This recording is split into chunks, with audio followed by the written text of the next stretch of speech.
I am going to work whatever it takes to ensure that Nigeria is secured, working together. Congratulations. Thank you very much. New charge from the president you just met with? Yes, I just met Mr. President, and he reiterated his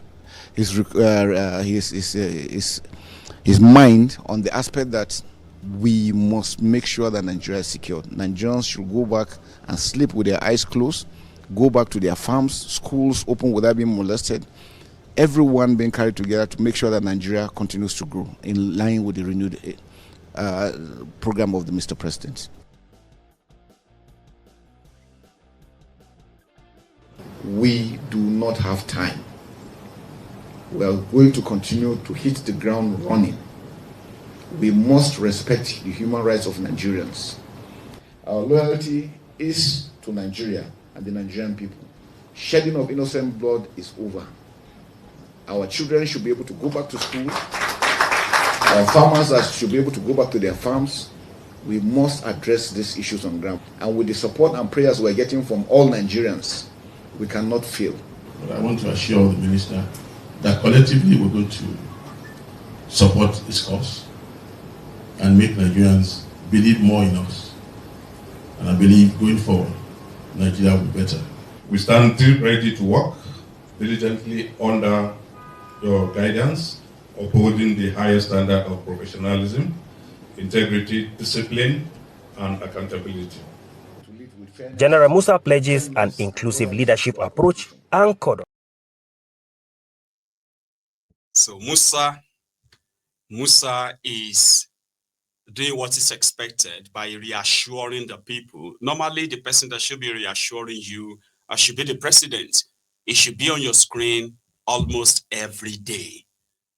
Yeah, you'll be seeing all these actions, disappointments, and all of that, but it should be the one on the screen assuring you that I'm on top of the situation. The media asking him questions, he's answering them, and like that, people will begin to believe they're okay. And it's not just with what they are saying to you, it is what they mean by what they are saying to you. Sure, you get now. There's so much words all over the place. Everybody's got these different views, this and that, and expectations. And every now and then when these expectations are built up, for example, in 2014, 2015, when Nigerians first experienced this massive form of terrorism, enough that a lot of people actually felt like there was no government at the time, not knowing that what they are still going to witness will be worse than that shock of 2015. APC took advantage of that. They campaigned for change from this situation where people can't go to their farms, people can't live peacefully in their own homes, and they are now more or less like living in the refugee camps. Millions of them will stop, but it didn't stop. So that expectation died over time. And rather than for people to get a bit of a break, the Fulani terrorism joined. And other terrorism, which are mostly sponsored as well by those in government, unfortunately. So people never really had a break since then. Then there are people, I believe, who believed that it was, the terrorism in Nigeria at that point actually like persisted, simply because those in government never had the intention of doing anything about it. Then others were like, oh, it's because Boko Haram was a Muslim, and Boko Haram was also a northerner. He's also a Fulani, so he's protecting his own people. Once another person comes in, their holiday will be over. Their vacation will be over. All of their honeymoon will be over. There will be no more special protection for them. But shockingly, even those of you who supported Tifnumbu, you are probably surprised right now with the way the whole thing is going. Right now, instead of them to deal with it, they're actually convincing you that some people are intentionally trying to destroy Tinubu's government. Who is to help Tinubu in this situation other than Tinubu himself? How can you be obnobbing with the known terror sympathizers? You appointed some of them into your government. They are still accessing what should have been an intel, security for national security intel. They are still accessing them. And at the same time, you are telling people that things will get better. You are doing your best. And that is, that same breath, more and more people are dying. So rather than face the truth, the reality, like Boko Haram's time, that expectation is dying if it's not dead already. For those of you who had the expectation, me, I never had, I didn't have any. But I'm just saying to those of you who had it, especially some of you Ronuku is watching right now, Ronu Nazis or Ronu Bastard watching. You get what I mean now?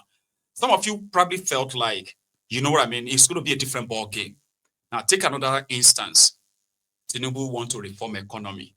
Tinubu want to build economy that would, how do you build an economy that actually serves millions of people when in that same breath, terrorists are having field day in your country? More and more of your people are falling victims of kidnapping, paying ransom, some are being killed. Your farmers can't go to farm.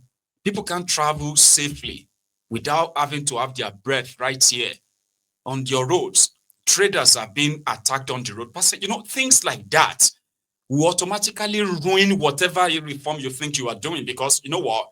You are ignoring the obvious thing, which makes people poorer, destroying what they had. I mean, what they already have, right? That terrorism enablement, or this one's, yeah, they are indeed helping to destroy the same economy you are struggling to explain to people that you are doing. It's never going to work that way. So except you tackle the real problem, every other problem will become like insurmountable. Here is somebody who was also at the scene. Meanwhile, a quick one. Okay, so on Maiyegun's diary political, right? We can take advantage. If you want to take advantage of the audience and all of that, where you think you have something, you know, they might be interested in. For example, our own princess, you know, princess now. Our own princess is also very much, you know, an oil mogul. I call her, you know, oil woman. So she currently have this, let me put that on the screen, by the way, 1 sec. So if you are into, you know, oil and gas that you needed in like mass bulk purchases and all of that, with all the, you know, guaranteed the bill of lading and every other documentation that, you know, guarantees your supply from the point of sale to point of delivery, you can reach out and call that number. Princess is known to all of us. Here you get. You can make your inquiries, serious inquiries only. It is a paid advert. And like that, you can reach out. Okay. And I told her that once she makes it in the oil industry, right, it will make the effort of the Yoruba Union, which is, she is a very prominent member, will have enough money to probably support the social work we are doing in Yoruba land as well. So please help me patronize her. All right. She's got a name. She's got a reputation. Something there bigger than the word money. Go on. Now, Kuka also attended the swearing in of Musa. Something a lot of people are questioning, that what was his role there and all that. Again, like I said, Musa is being packaged as a face of fighting the terrorism. It's more or less like trying to have somebody that you're going to eventually use as sacrificial lamb. A lot of you will no longer be calling Tifnumbu soon. You'll be calling Musa. Here you get. Those of you who are like, yes, we believe that now it should be different, right?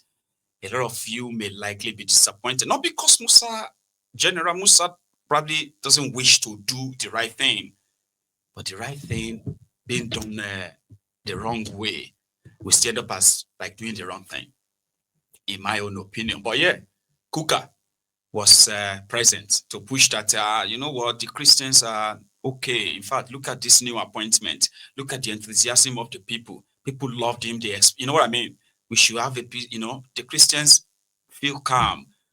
Help is on the way. All these things will be history soon, making Musa the one responsible for protecting all of us, not Tifnumbu. You get that now? Watch this. First of all, I'm wearing 2 caps. I'm representing the Sultan of Sokoto. We were at a meeting because he was born in Sokoto, and I'm in Sokoto, and he's from Southern Kaduna, and I was born in Southern Kaduna. So the Sultan knows I'm here, and it brings his greetings. But look, I mean, everybody knows what the problem is. We just need restoration of normalcy in this country by any means possible. And I think that this job is in very good hands. It does seem very clearly that the president wants to reposition the issues of security, and I think the situation is in very good hands. I missed that, but we are on all fours as far as that is concerned. Look, rain, thunder, sunshine, whatever it takes to get this mess under control. These guys need to be flushed out. Normalcy needs to return to our country. Laughter and joy has to come back to Nigeria within the shortest time possible. All we do is to pray for the best. First of all, I'm here. Do you get it now? It is called packaging, social conditioning, psychological conditioning. So you have seen Christopher Musa.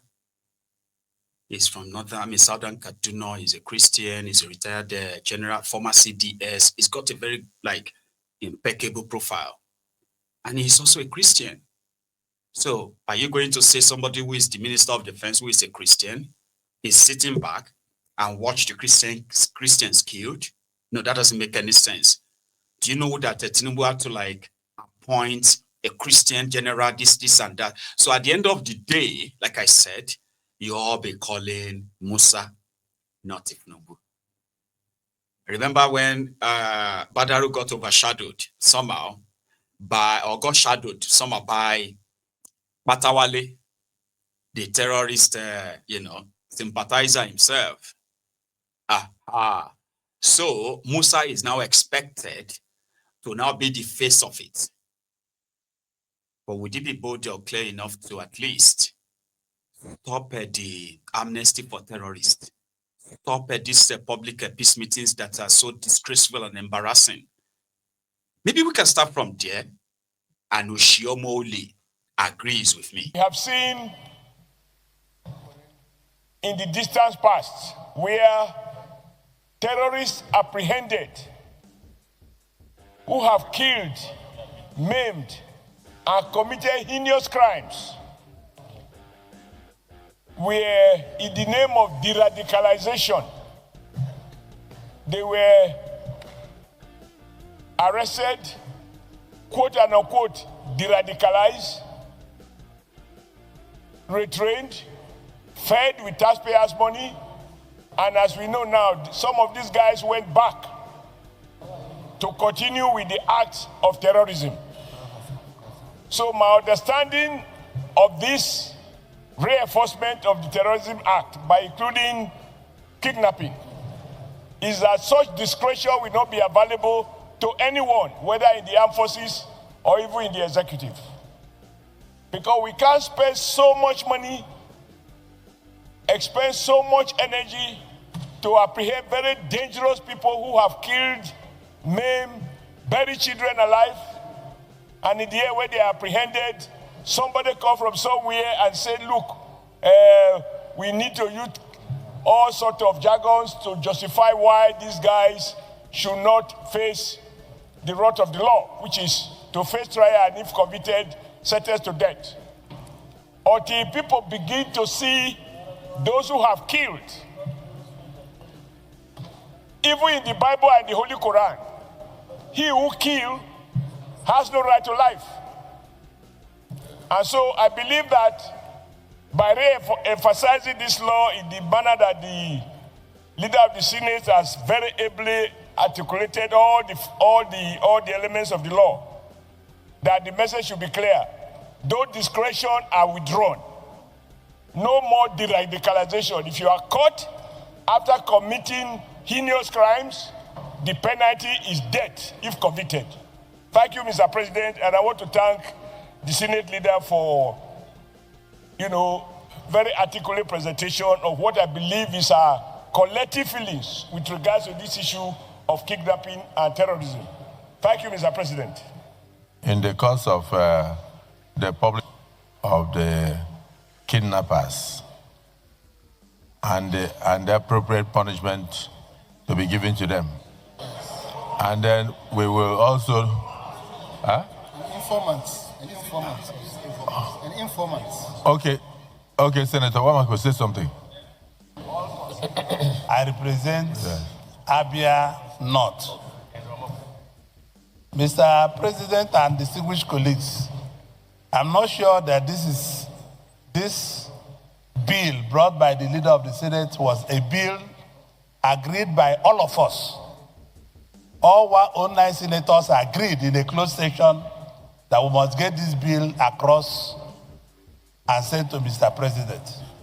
Mr. President, I believe it's a high time. There's no town and villages that there are no kidnappers in Nigeria. So I believe this bill is apt, is a natural thing to do, and we will go as We have seen in the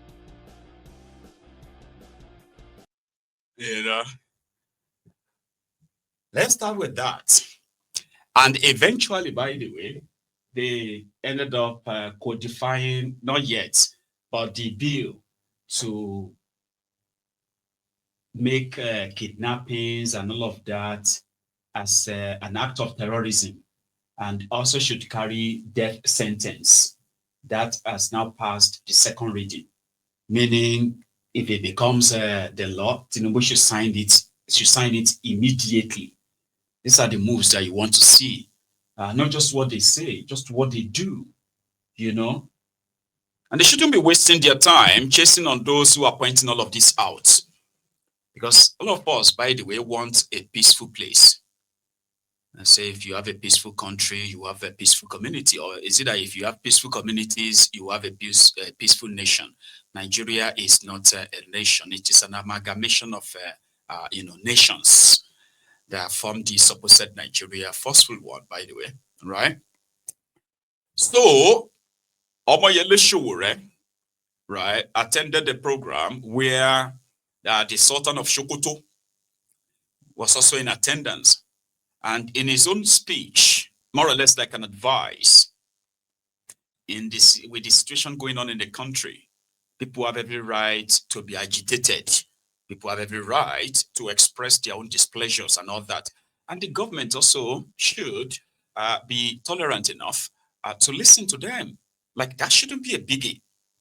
Arresting citizens because they are expressing themselves will eventually radicalize them and turn them to dissent. And the dissent are those who they call the rebels. Rebels, rebellious, revolution. So Omoyele Sowore, who was in attendance, was like a point study where the Sultan of Sokoto called him Mr. President with a small letter P. And that Tinubu is the one with the capital letter P as your president. However, they should tolerate, people speaking their mind. Instead of hunting them down every now and then, like they have been doing to Omoyele Sowore, it was kind of like a blob, right? But listen. So I want to thank the EDC, and I urge you, don't look back. You have criticisms, you have critics, let them talk. But listen, those you bring close to you, like President Sowore, bring him close. When I say president with small p, not capital P. It's only President Tinubu has capital P.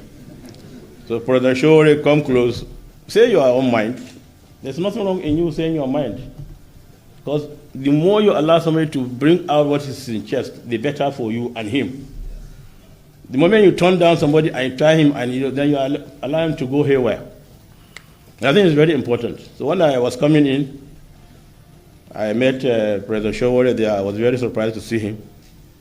But I'm also very happy to see him because we'll hear from him what are the issues that he thinks the government should do or must do for him to be a happier person. Because when he's happy, the people that follow him, that respect him, that believe in him, will also be happy. And that's life.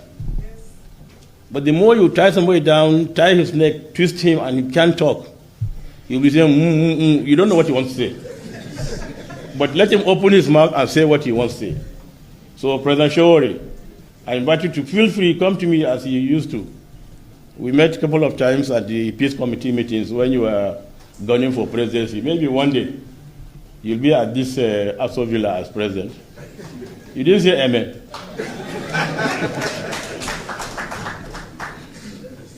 So want to... It's a crazy thing. And that's not too much to ask. It simply means the elite themselves actually knows the people they have now called the troublemakers. right? We have also received a report that rather than an hostile, sort of like hostile treatment against Mazi Nnamdi Kanu, they've turned the Sokoto prison to a small place where they go for a place where they go to pilgrimage right now. A lot of people are now paying pilgrimage visits to this, not just the prison, even to the town. And guess what? The Sokoto state government, where this Sultan of Sokoto also lives, right? They have been very much like hospitable. The irony, are you with me? So the elite knows what is going on, and most of the time they just have to pretend that they don't. However, they are also worried that if the Kasala busts someday, one day, someday, nobody is going to actually really have the chance to wield around their power, the influence, and not the money. You know? But Showore, well, they can't have Showore with in their midst. It is always like a mismatch. It won't really happen. But yeah, that happened. The conversation. And this conversation also happened. A brother who said it was just like a passerby, like a spectator, suddenly got grabbed